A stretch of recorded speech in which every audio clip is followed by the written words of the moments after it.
What's going on, y'all? I know you're back for just the tips. Today we're gonna be working on the Regal, the G-body, putting in some TRZ solid body mounts. Hopefully get the car all squared up, centered up on the chassis, get rid of all the sag, all the 40-year-old body bushings, so that way when I put my Ford 9-inch, the car will be true to itself, and I can set the rear end true to the actual car. So hopefully mitigate a lot of those G-body problems where, you know, the G-body shuffle and driving all over the place. But let's get after it.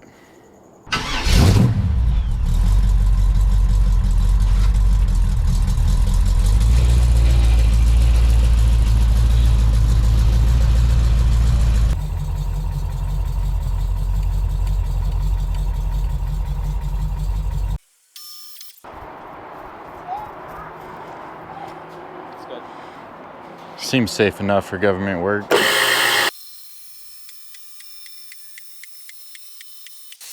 Haven't had this thing on a lift in a while. Oh, that's not gonna be bad, bro. Okay, so that's easy. That's easy. Idiot. What the? Oh, It's rubber. yeah, rubber. God damn it, Q. Who did that? Flywheel cover. Who needs that? So I lost all the audio for this footage, but I'll go ahead and go over everything. This is the paper for TRZ. There is 2 different part numbers depending on the year of your car, so make sure you verify that. Number 3 was the only one that's really different. Just the front you flip upside down, and the rest of them are orientated in the downward position. It's pretty straightforward. It's actually quite easy. I think the most difficult part was trying to jack the body up off the car. We just used a 2x4 and then some creative skills. The ones on the driver and passenger side, we had to use the 2x4 sideways on the rocker panel with the screw jack. Kind of sketchy, you know, because if it does fall, we'll get your hands. So just make sure you're being safe, and maybe even put a little piece of something in there to help, you know, in case if it does fall, you get something to catch it. You don't waste your hands. It's not worth it. But all in all, this was a pretty straightforward job. I definitely don't regret doing it. I get a lot of road feedback now. The car is a lot more solid. It picked up the body in a bunch of places. The driver door shuts properly. The passenger door now doesn't shut properly. The bumpers are all out of alignment now. So I definitely picked the car up and straightened everything out from those old bushings. So 10 out of 10, definitely recommend. For the mount locations, there was 4 behind the rear tires, then 3 in front of the rear tires, right under the doors on passenger driver side, and then there's 2 up front for that hold the core support. Talk to us about what was the process like and lessons learned. All right, so struggles were probably these number 3s right here, which are in here. So they're just rubber boots that we're sticking in there. So just like that. And then it just pops in there, but there's actually a thread up above, like it was supposed to have one from the factory like that. Probably the best hack was taking all the old mounts. These aren't a good example because these didn't have it, but they have like giant flat washers in them, and they made a really good solid, like this is probably an easy one to see. So it gives you a nice solid clamping force here. It definitely straightened out the car a lot. It had a lot of sag in it. It was pretty straightforward, and a lot of it you're gonna be struggling a little bit. We struggled on the lift, so if you're on the ground, it's definitely gonna be a challenge in itself. But I definitely can already tell the car's a lot more solid. You can tell too on the side, like the car got lifted up probably about a ½ an inch here, which I was having some tire rubbing issues because this is running a 275/60, which is a little bit much for a stock frame G-body. And then another good telltale is right here on the fender liner. Came up another like ½ an inch.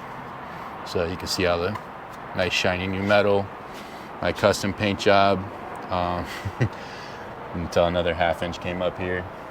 Strong recommendation if you want to keep your fillers nice, if you do have a nice car, just go ahead and take the fucking bumpers off, because this shit's, we busted these ones up. These are actually good ones. The rear ones are kind of jacked up, but it is what it is now.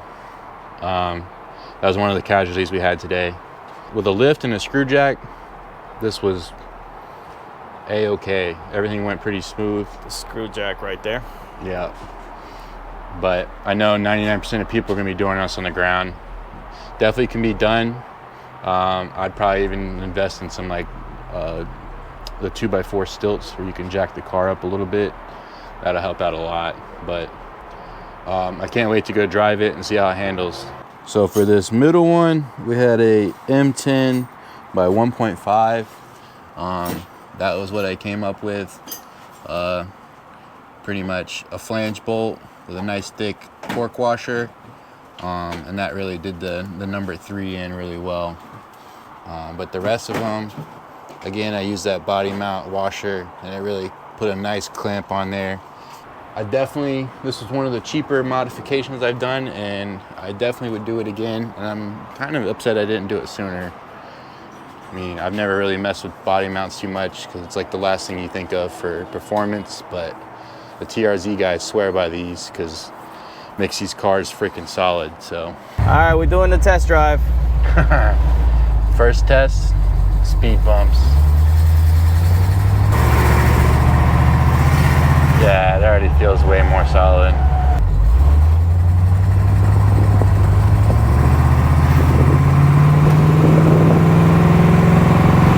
It feels noisier weirdly, but it feels solid. There will be more content for the dash.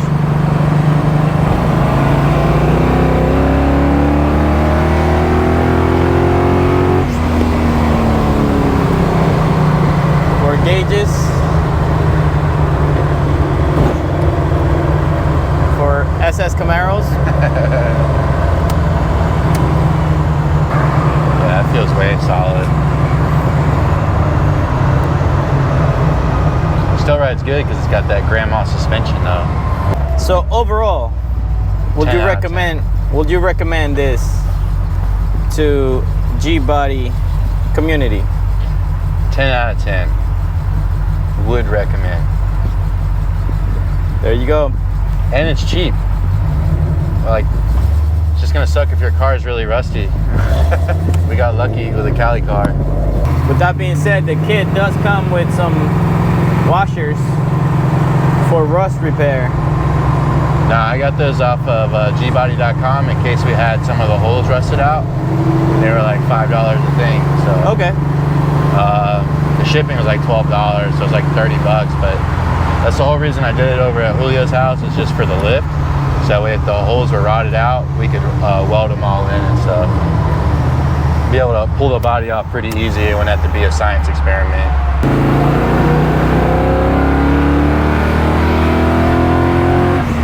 Brakes work. So we're not just testing the body mounts, we're actually testing the rest of the car as well. Yeah, I got a whole Ford 9-inch in the garage I'm gonna put in. I wanted to make sure the body and chassis were squared away first we do all that. And I think it's straight now. And then I got some pretty trick control arms to help get all that centered up. So I think the car will handle way different. It has all the wrong gear in it. This is having like a 256 in it. And then that'll put like a 380 in it. With a 3-speed, this thing will be pretty aggressive. And then I have Dakota digital gauges. I'm gonna do a whole dash swap. And then that's gonna kind of tie the whole car together. And then I'm gonna spray the crap out of it until it blows up probably. But it's the whole reason I got gauges. And then I'm a big believer in overbuilding the drive line. So, but yeah, if you guys like this kind of content, make sure you subscribe. Peace.